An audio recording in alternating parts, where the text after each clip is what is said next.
Hello and welcome back to another Warlords of Draenor dungeon guide. This time it is for Bloodmaul Slag Mines on heroic difficulty.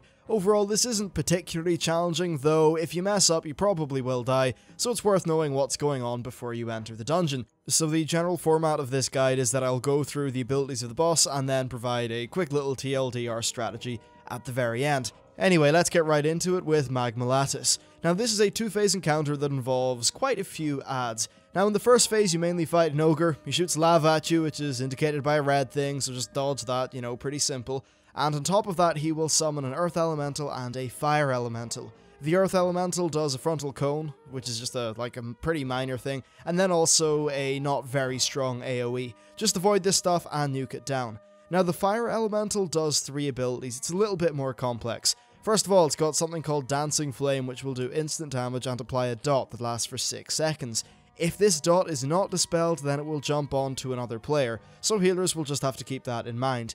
Then he also does Firestorm, which is an AoE centered around himself, so just kill that, and I think he also does a direct nuke. Both the AoE and the direct nuke, though, can be interrupted, so if you see this guy cast something, then just, interrupt it. Now realistically, the mechanics in the ads shouldn't matter too much because you will kill them very fast. Next, let's move on to phase 2. So, the ogre dies and gets replaced with a large elemental. Its main ability is called Withering Flames, and it's just like the dot from the previous fire ads, just that instead of doing raw damage, it will also reduce your attack, cast, and movement speed by 25%, and this effect will spread to other players if it isn't dispelled by the time the dot runs out. So if you're a healer, just dispel things is the basic mantra of this fight. Now he will also do Slag Smash, which is just a little AoE thingy which you don't want to run into, and finally he does Molten Impact. This will hit the ground, do a bunch of damage, and then summon an elemental. This elemental can then spawn a lava pool and do a straight line AoE. Both of these can be interrupted. So just kill the elemental, then kill the big main boss elemental. Overall for this fight, the tactic is don't stand in the crap, nuke the ads quickly, interrupt anything that can be interrupted, dispel the various debuffs that come from the ads, and then just kill the boss. It really is not particularly hard. Okay, next we've got Slave Master Crush Toe. This boss can sometimes be a little bit tricky. Now first of all, he does Crush Earth. This basically causes him to spawn a big pillar, then he smashes it, which will damage and stun anyone who's in front of him. So try not to be in front of him. Next, he does Ferocious Yell. This will increase his damage done by 15% for 20 seconds, and it does stack. This is something that you pretty much need to interrupt. Now, he will also summon ads. The ads will apply a bleed and a damage taken debuff, so you don't really want these to go on the tank. Basically, just while they're sort of floating around running between players, just nuke them down. It shouldn't be too hard. Now, finally, this guy will do Crushing Leap. This will cause him to jump to a player, damage them, do a small AoE, and then knock them back for a few seconds.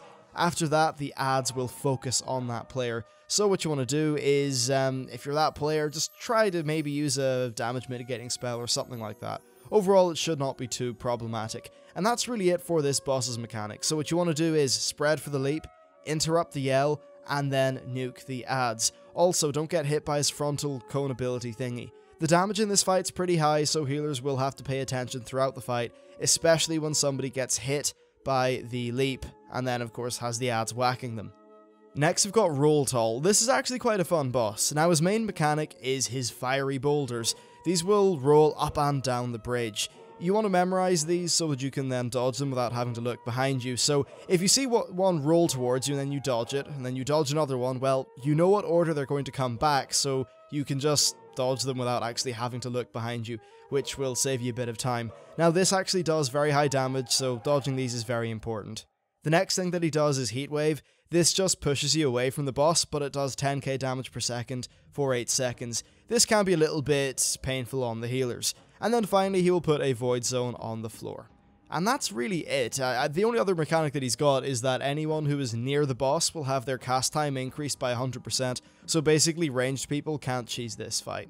Overall though, all you want to do for this fight is be hyper aware of the boulders, and then the healers should just be ready for the 8 seconds of group-wide damage. Also in general, because the boulders do so much damage, well, the healers are going to need to be on the ball, so they can triage people's mess-ups.